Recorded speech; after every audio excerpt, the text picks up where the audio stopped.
Well, it's certainly been a big few days for technology, that is for sure. Earlier we heard about Deepseek and also doctors still using fax machines. On top of that, though, Mastercard says they are removing 16-digit debit and credit cards by 2030. So what does that all mean? Everything on the phone? Is that safe? Everything on the phone? Welcome back, cybersecurity expert Dr Kiran Kewalramani. Kiran, why is Mastercard ready to ditch the 16-digit card that we're all so familiar with? Look, there's been a significant upsurge in the credit card fraud and identity theft. Optus started it. There were a number of other transactions, number of other incidents like Latitude and so on and so forth. The 16-digit card number on the actual physical card actually acts as the gold mine for the cyber criminals, because then they can conduct the cyber fraud or the financial fraud against that particular person. The move from Mastercard to remove the 16-digit card numbers and then replace it with either a token or a temporary card that one can put on their phone or their Google Pay or their banking application is a good move to move away from the actual physical card and the fraud risk associated with that. Nevertheless, so usability becomes easier. You don't have to have a physical card that you got to carry around.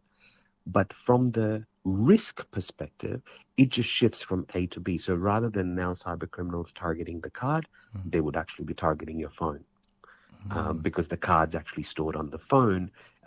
It's digital. It can be used for specific reasons, but the card's actually on your phone. So it changes move from A to B, if I can put it that way. Yeah.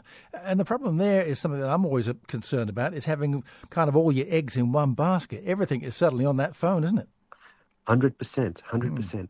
Look, as we're moving to the digital economy, which is really good, your phone becomes your second identity or primary identity nowadays, given that all your identity facts are on your phone. Yep.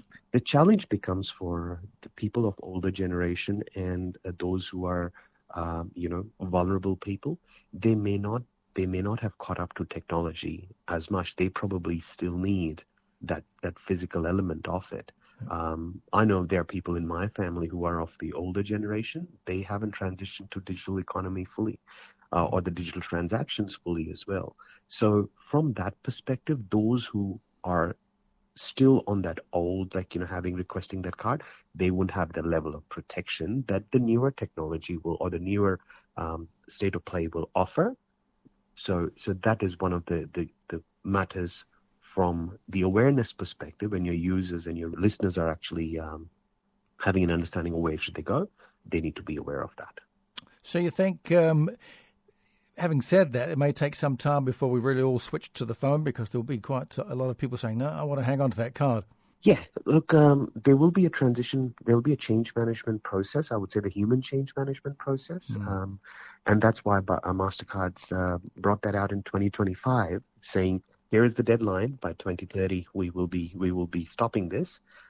So you've got 5 years to transition out, or get your mindset ready to transition to the new process, or the new way that the credit card industry will operate. Because if Mastercard's done it, it's only a matter of time that Visa and American Express and other providers will follow suit. In the meantime, is there a good way we can protect our card details right now? Look, just be very careful if you are storing your cards in any of the direct debits, that it's done in a secured platform. Use third-party providers like PayPal and Google Pay. They provide you with an additional layer of security and some level of protection. And my key advice is, if you get a random call that you weren't expecting, providing you with a service that you didn't ask for, then please don't give out your credit card details on that. Good advice indeed. Kiran, always great to catching up. Thanks for your time this morning. Thank you very much. Appreciate that. Cybersecurity expert Dr Kiran Kewalramani on ABCY Bay. It's 5 to 8.